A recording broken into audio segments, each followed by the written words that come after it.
Con protestas de pacientes y médicos, además del pronunciamiento de distintas asociaciones médicas, se ha denunciado en las últimas semanas el desabasto de psicofármacos, desabasto de medicamentos para pacientes psiquiátricos, para aquellos que también quieren recuperar la salud mental y para conocer cuáles son los riesgos de interrumpir este tratamiento ante un nuevo desabasto que lamentablemente está afectando a nuestro país. Le agradecemos mucho a la doctora Jacqueline Cortés, ella es presidenta de la Asociación Mexicana de Psiquiatría, que se conecte esta noche con nosotros aquí en Contigo Puebla. Doctora Jacqueline, bienvenida y muy buenas noches. Hola, ¿qué tal? Buenas noches. Gracias por la invitación. Muchísimas gracias. ¿Desde cuándo comenzaron a notar este desabasto, doctora, y cómo ha estado afectando en las últimas semanas a los pacientes? Lo empezamos a notar desde el año pasado con algunos psicofármacos, como por ejemplo el escaseo de carbonato de litio, había cada vez menos del mismo en las farmacias y conforme fue avanzando el tiempo se fueron sumando otros psicofármacos como por ejemplo clonazepam, alprazolam, que son medicamentos que nos sirven para tratar a los pacientes que padecen trastornos de ansiedad y además de ello algunos medicamentos como por ejemplo metilfenidato, que es un medicamento que utilizamos para el tratamiento del trastorno por déficit de atención e hiperactividad, entre otros. Hoy, por ejemplo, una de mis pacientes me marcó para comentarme que no encontraba la motrigina y algunos otros anticonvulsivos también han estado escaseando y esto da como resultado pues que no puede haber el apego a tratamiento de padecimientos que son muchas veces crónicos, que se controlan, que no tienen algunos de ellos una cura como tal, sino que se tienen que mantener los tratamientos de manera muy estricta para que no haya recaídas. Doctora Jacqueline Cortés, estos trastornos, muchos de ellos como el de hiperactividad, también afectan a menores de edad. En este sentido, también hemos visto algunos pronunciamientos, por ejemplo, de la Asociación Mexicana de Psiquiatría Infantil, reclamando el hecho de que estos menores pues están interrumpiendo estos tratamientos.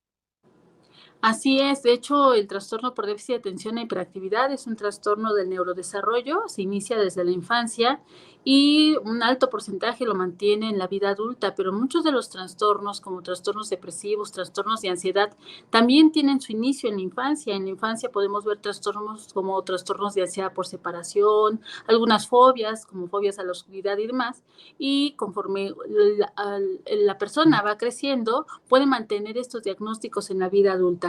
El trastorno bipolar o cualquiera de los trastornos de los que he hablado muchas veces tienen un retraso en la identificación de hasta 14 años para poderse identificar.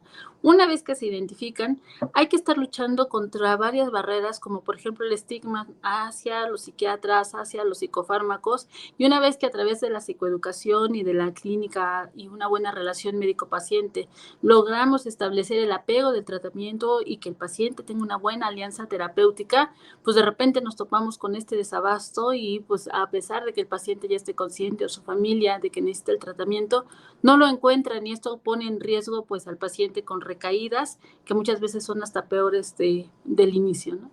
Y recaídas que podrían devenir en situaciones mucho más drásticas, doctora, tal vez en suicidios.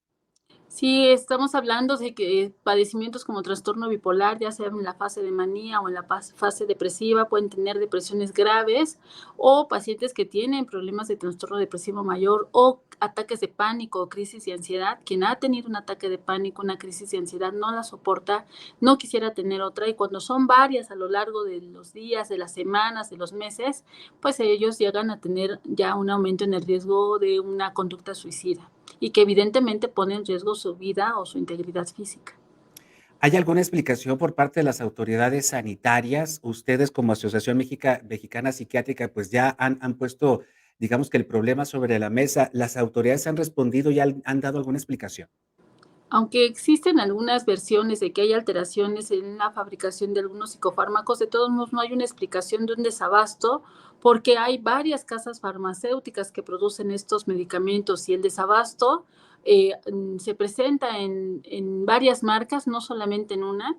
A veces hay medicamentos como el carbonato de litio, que ese sí ya no lo encontramos en ningún lado, pero hay otros medicamentos que se encuentran de manera esporádica o en poca cantidad y que terminan siendo insuficientes para poder abastecer a nuestros pacientes de su tratamiento. Y el no encontrar estas medicinas, doctora, ¿tendría que ver algo con las famosas compras consolidadas que también han afectado a pacientes con cáncer. Le comento que, por ejemplo, ayer 8 de marzo, mujeres con cáncer protestaron aquí en el Hospital General del Sur porque no hay medicamentos. Muchas de ellas están desde hace meses sin ellos. Ya sin mencionarle que no sirven los aparatos para ultrasonido, etcétera, etcétera, etcétera. Pero tendría que ver algo con estas famosas compras consolidadas. No sabría contestar esa pregunta, pero lo que sí le puedo asegurar es que el desabasto afecta tanto al sector público como al sector privado y que evidentemente da un impacto en la funcionalidad del paciente en todos los niveles importantes de su vida, como es en su vida académica o laboral, social, familiar, de pareja o a nivel personal. Entonces esto impacta en la calidad de vida, impacta en incluso la integridad física y en el bienestar de la población, porque mientras una persona esté sufriendo, no solamente sufre esa persona, sino la gente que la rodea, su sistema familiar, la gente que los quiere, y el impacto se ve, por ejemplo, en baja en el rendimiento académico, en una disfuncionalidad a nivel laboral que puede dar como consecuencia incluso que haya una recesión en el trabajo, y si esta persona mantiene una familia, pues impacta en toda la familia, entre muchos otros ejemplos. Doctora Jacqueline Cortés, hoy por hoy la salud mental es algo que ya se habla más en nuestro país, por lo menos ya no representa un tema tabú para muchas personas, aunque sigue habiendo muchas resistencias a los tratamientos psicológicos o psiquiátricos, tal vez muchas ideas falsas, pero en este sentido hemos escuchado que tal vez en algunos años tengamos problemas de salud mental graves en el país, con gente tal vez en situación de calle, sin atención psiquiátrica, sin atención médica, y ante este desabasto de medicamentos, tal parecería que tenemos un panorama bastante negro respecto a la salud mental en nuestro país. Así es, de por sí siempre ha habido problemas en cuanto a poder darle un lugar digno a lo que significan los problemas de salud mental. Casi siempre estigmatizan mucho y piensan que alguien que va al psiquiatra es porque a lo mejor tiene esquizofrenia, coloquialmente conocido como locura, y que si te tomas un medicamento te puedes volver adicto al mismo y demás.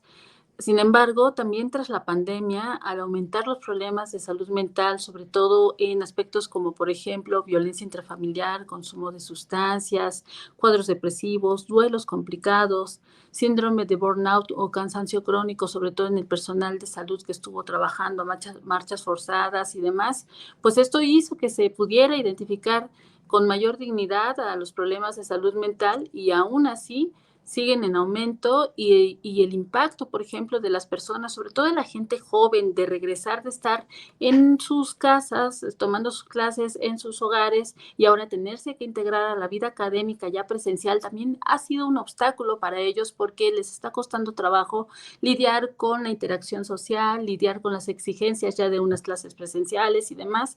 Y luego sin los medicamentos, pues todavía tenemos más consecuencias. Sin duda alguna. Doctora Jacqueline, y para finalizar, respecto al desabasto, ¿hay alguna alternativa, una solución a corto plazo, especialmente para las personas que necesitan los medicamentos que nos mencionaba anteriormente? Pues, todavía no la conocemos, por eso que seguimos manifestando nuestra petición y tratando de ser la voz de nuestros pacientes. Como médicos tratantes nos preocupamos porque ellos estén bien. Cuando ellos recaen, cuando ellos no están bien, pues también uno se siente preocupado, mal o incluso frustrado, desesperado de ver cómo un paciente puede ir de una farmacia a otra sin poder encontrar el medicamento, o a veces si lo encuentra, no tiene el dinero suficiente para poder comprar un abastecimiento que le pueda asegurar su tratamiento a largo plazo, de tal forma que echamos mano a lo mejor de algunas otras alternativas psicofarmacológicas que no siempre dan los mismos resultados y del abordaje no farmacológico como puede ser el abordaje psicoterapéutico y tratar de establecer o de incorporar hábitos de vida saludable en los pacientes. Doctora Jacqueline Cortés, presidenta de la Asociación Mexicana de Psiquiatría, muchísimas gracias por estos minutos. Vamos a estar pendientes, especialmente si este desabasto se prolonga, porque si entonces se extiende en el tiempo, tal vez otros fármacos, otras medicinas pueden también verse afectadas y hasta ahora, como bien nos dice, no tenemos una respuesta por parte del gobierno, de las autoridades sanitarias, ni siquiera una explicación de por qué están faltando estos medicamentos que son importantísimos para mantener la salud mental de muchísimas personas. Doctora Jacqueline, muchísimas gracias y buenas noches. Buenas noches, gracias por la invitación. Gracias, hasta Hasta pronto, luego. gracias. Pausa y seguimos contigo por la punto MX a través de YouTube, Facebook, Twitter y Dailymotion. Además, estamos contigo Atlisco a través de CTV en el canal 25 de Teleweb. Síguenos en Facebook y en Twitter. Estamos contigo, Puebla.